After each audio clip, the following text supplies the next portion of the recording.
Bonjour, aujourd'hui dans notre escapade artisanale, nous sommes sur le territoire des coteaux de Val d'Aros et nous partons à la rencontre de Sylvain Boucher, Florence, artisane conserveur et frère Nicolas, confiseur. C'est parti!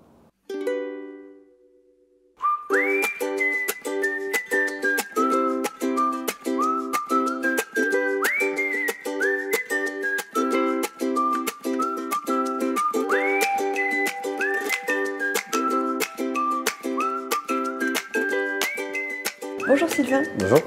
Merci de m'accueillir dans ta boucherie. De rien. Comment t'es venue cette idée de faire ce métier? Est-ce que c'est un de tes parents? C'est une entreprise familiale, je crois? Oui, c'est ça, oui. C'est mon grand-père qui était boucher. Et du coup, voilà, quand j'étais petit, je restais souvent avec lui. Et du coup, voilà, j'ai bien aimé la façon de travailler la viande, tout ça.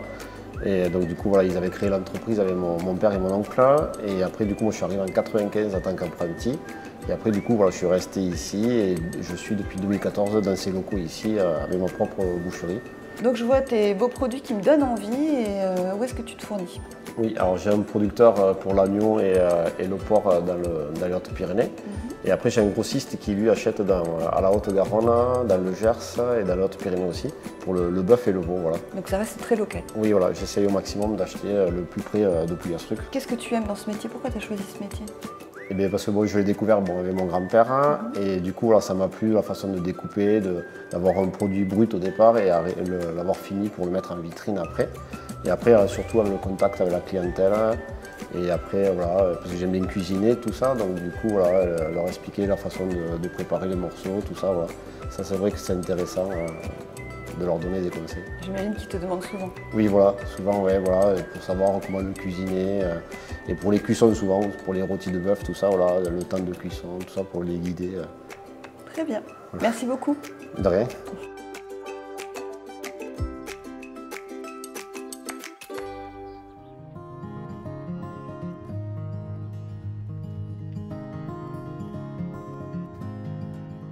Bonjour Florence. Bonjour Caroline. Vous avez repris la conserverie Gaillou d'Urdos il y a un an. Tout à fait. Est-ce que vous pouvez me raconter l'historique? Ça fait 30 ans, nous sommes producteurs de canards, et ça fait 30 ans que l'on livre chez Gaillou d'Urdos. Et Gaillou d'Urdos existe depuis 3 générations. Vous avez 4 boutiques, il me semble. On a 4 boutiques, on en a une à Luchon, Bagnères de Bigorre, Saint-Lary, Tournaille, où nous sommes, et ensuite on a 4 marchés. Tarbes le jeudi, Vic, Bagnères de Bigorre le samedi et mercredi l'Almezan. Et donc dans le canard, il y a le frais et il y a la conserverie. Tout à fait, tout à fait. On vend frais et ensuite on transforme le canard. Voilà, parce que dans le canard tout est bon. On mange de tout. Donc du coup, ce que l'on ramène du marché, on le fait le lendemain, on le fait en conserve. Et c'est pour ça qu'on a ensuite des gésiers, du cassoulet, enfin voilà. Et donc dans la conserverie, vous avez des cuisiniers que vous avez repris de l'ancienne entreprise? Oui, tout à fait. On a gardé tout le monde. Donc on a un cuisinier, on a ensuite les personnes pour découper, on a des personnes pour mettre en boîte, pour sertir, et ensuite pour les expéditions, parce qu'on expédie dans toute la France, y compris en Espagne, en Italie et en Angleterre.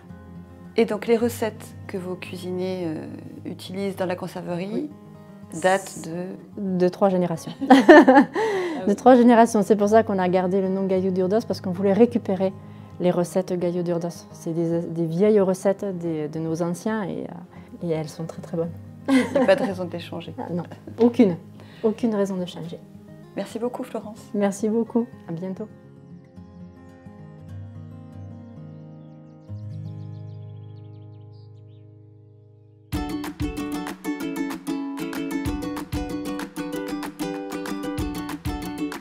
Bonjour frère Nicolas, vous êtes le supérieur du monastère des Bénédictins de l'abbaye de Tournaille. Tout à fait. Et aujourd'hui, vous allez nous parler de la confiserie qui existe depuis 50 ans à l'abbaye.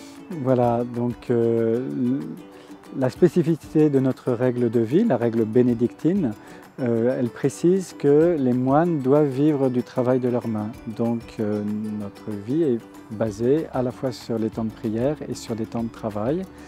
Et lorsque, en 1960-70, il a fallu que la communauté adhère aux cotisations de la sécurité sociale, il a fallu trouver un mode de travail, de rémunération plus stable Et donc nous avons imaginé ce travail de la confiserie pour avoir un travail fixe. Et notamment pour que ça puisse coïncider aussi avec les temps de prière.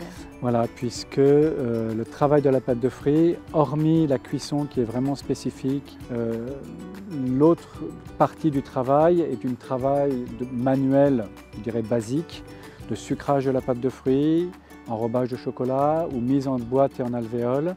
Donc ça, c'est une catégorie de travail qui peut être arrêtée à tout moment. Donc lorsque nous avons des temps de prière au monastère, nous pouvons arrêter notre travail pour aller prier et revenir ultérieurement reprendre le travail commencé. Et donc vous travaillez le fruit de manière artisanale, vous avez des pâtes de fruits à base du fruit. Alors oui, donc en 1970, quand nous avons commencé la production, on avait une recette franchement basique, c'était de la purée de pommes sur laquelle on rajoutait de l'arôme, voire un colorant naturel. Et progressivement, on a amélioré la recette pour arriver à ce que nous produisons aujourd'hui, c'est-à-dire, je dirais, une pâte pure fruit, donc une pâte d'orange, une pâte de framboise, une pâte d'ananas, etc. Et vous faites également des enrobages chocolat. En 1996, on a développé ce nouveau produit, toujours à partir de la pâte de fruits, mais enrobé d'une couche de chocolat noir pour diversifier notre gamme de produits. Et comment vous arrivez à vendre ces pâtes de fruits? Je crois que vous avez une boutique, mais pas seulement. On a une boutique sur place, on a également une boutique en ligne associée à notre site internet. Et puis on a toute une gamme de revendeurs locaux, régionaux, etc. Essentiellement des magasins de produits régionaux, boulangerie, pâtisserie, et puis également quelques plateformes de vente en ligne. Merci frère Nicolas. Merci à vous.